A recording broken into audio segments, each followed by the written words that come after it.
Sir, बहुत सारे इतिहासकार कहते हैं और जो बापू पे बहुत सारी पुस्तकें आई हैं, उन पुस्तकों में कुछ पुस्तकें ये कहती हैं कि मानव सभ्यता को अपने जीवन काल में जिस तरह से महात्मा गांधी ने प्रभावित किया, उस तरह से जीसस क्राइस्ट, पैगंबर मोहम्मद, महात्मा बुद्ध ने भी अपने जीवन काल में अपने जीते जी नहीं किया था उतने बड़े वर्ग को, यानी पूरी धरती के 2/3 से बड़े हिस्से को महात्मा गांधी के अपने विचारों ने, उनके अपने आंदोलन ने प्रभावित किया था कहीं न कहीं, किसी न किसी रूप में, अमेरिका से लेके भारत तक। मेरा अगला सवाल वही है जो मैं पहले छोड़ा था कि वह कहाँ पे हमसे कमी रह गई, भारतीय समाज से वह कमी रह गई कि इतने बड़े व्यक्ति ने जो सहज और सरल सूत्र दिए थे जीवन के, वो उनके ही काल में, मैं अगर कहूँ कि जब भारत को आज़ादी मिली थी और जो बापू के पास शिकायतें जा रही थी, बहुत सारी चिट्ठियाँ जा रही थी हमारे राजनेताओं को लेके उस समय में जो राजनीति में, और बहुत जल्दी बापू को ये लगने लगा था कि कुछ न कुछ करना पड़ेगा। और जहाँ तक मेरी जो जानकारी है, मैंने जो पढ़ाई की है, कई बार उन्होंने ये कहा था कि आज़ादी इंतज़ार कर सकती है, लेकिन जो हमारी सामाजिक समरसता और हुँ। सामाजिक संघर्ष के मूल्य हैं या उनकी आवश्यकता है, वो इंतज़ार नहीं कर सकती, इसलिए इस पर काम ज़्यादा होना चाहिए। मेरा सवाल ये है कि कहाँ वो कमी है और उसको दूर करने के लिए अब हमारे पास क्या कोई संभावना है, कोई साधन है या कोई बल ऐसा है जो हमें उस दौर में ले जा पाएगा कि हम गांधी जी के आदर्श का या उनके स्वप्न का जो भारत है, जिसमें वो समाज के आखिरी व्यक्ति की बात करते हैं, वहाँ तक हम कभी पहुँच पाएँगे? जयप्रकाश जी, बहुत ही अच्छा सवाल आप पूछ रहे हैं। तो उसका उत्तर मैं इस प्रकार देता हूँ कि अ, किसी इंसान में, किसी भी व्यक्ति में शायद ऐसी शक्ति नहीं है कि दूसरे इंसान की ज़िंदगी पर वो एक ज़िंदगी भर के लिए कोई जादू कर दे।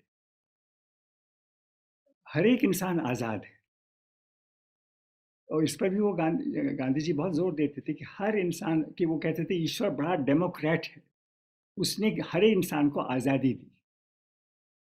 और कितना भी प्रभावशाली या बहुत ही बढ़िया एक एक संत जैसा इंसान हो, जो भगवान के निकट हो, बहुत नेक हो, क्रांतिकारी हो, कितना भी बढ़िया उसमें सारे गुण हों, फिर भी वो दूसरे आदमी पर प्रभाव इस तरह से नहीं डाल सकता। अगर ऐसा होता तो कुछ ऐसे आदमी निकलते दुनिया भर में और सारी हमारी तकलीफें दूर हो जाती। अब आपने गौतम बुद्ध का, क्राइस्ट का, पैगम्बर मोहम्मद औरों के नाम लिए हैं, वो भी नहीं कर पाए। हाँ, ज़रूर हज़ारों करोड़ों लोगों ने उनकी विचारों को माना, उनको स्वीकार किया, लेकिन दुनिया तो नहीं बदली। तो ये तो शायद मनुष्य स्वभाव की ही बात है। एक तो ये बहुत मोटे तौर पर मैं आपको एक उत्तर दे रहा हूँ कि एक इंसान चाहे कितना भी कुशल हो या ना हो, अपने आप की शक्ति से अपने समाज को बदल नहीं सकता। हम सबको उसमें हिस्सा लेना होगा।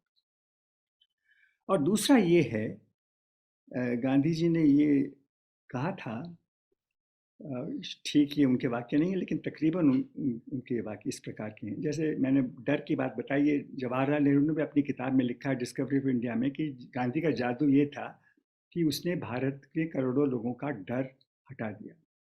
तो गांधी जी से पूछा गया 1947-48 में कि आपने 30 साल तक अहिंसा की बात लोगों को समझाई है, इतनी हिंसा क्यों हुई भारत में? तो गांधी का जवाब इस प्रकार था, तकरीबन, कि मैंने दो बातें कही भारत के लोगों को। एक तो कि डरो मत, और दूसरे की नफरत मत करो। कि डरो मत की बात तो लोगों को पसंद आए, लेकिन नफरत मत करो ये बात लोगों को पसंद नहीं आई। और अंग्रेज़ों से भी नफरत की और फिर हम एक दूसरे से नफरत करने लगे। तो नफरत की दुश्मनी हमने नहीं की, डर की दुश्मनी हमने की। ये भी एक तरीका है समझने का कि क्यों हम जितनी तरक्की हम कर सकते थे वो हमने क्यों नहीं की। और ये आपने बात बहुत ही ज़रूरी की बताई है कि गांधी जी चाहते थे कि भारत का समाज बदला जाए। अभी मैं एक किताब पढ़ रहा था, ये उनके एक खास बचपन के मित्र थे लंदन में जब वो विद्यार्थी थे, प्राणजीवन दास मेहता। जी सर। उनके बारे में उनकी एक जीवनी लिखी है एस आर मेहरोत्रा ने, पढ़ने लायक किताब है। उसमें मैं ये पाता हूँ कि शुरुआत में ही जब वो 25-30 साल के ही थे, तभी से उनके ये भी ख्याल आए थे उनके मन में कि समाज में बराबरी होनी चाहिए और दुनिया का हर एक इंसान है, हमारा रिश्तेदार है, ये भी हमें समझना चाहिए कि केवल भारत की आज़ादी नहीं, दुनिया भर में एक एक बदलाव आए, बराबरी आए और एक दूसरे के प्रति आदर आए, एक दूसरे की इज्जत करें। ये जवानी में ही गांधी जी का उद्देश्य था। हालांकि उनकी जिंदगी तो भारत में ही आई, चली और बीती बीती, लेकिन उनका लक्ष्य था कि पूरी दुनिया, इसीलिए तो दुनिया भर में उसका, जैसे आपने कहा, कि प्रभाव हुआ है। और मैं भी जब जाता हूँ इधर उधर घूमता हूँ, वहाँ लोग कहते हैं कि ये हमारे गांव का गांधी है, ये हमारे, वो मेरे, ये देखिए वो उस आदमी ने ऐसा किया। तो दुनिया भर के लोग समझ गए कि ये कुछ सचमुच में अच्छा बदलाव चाहता है।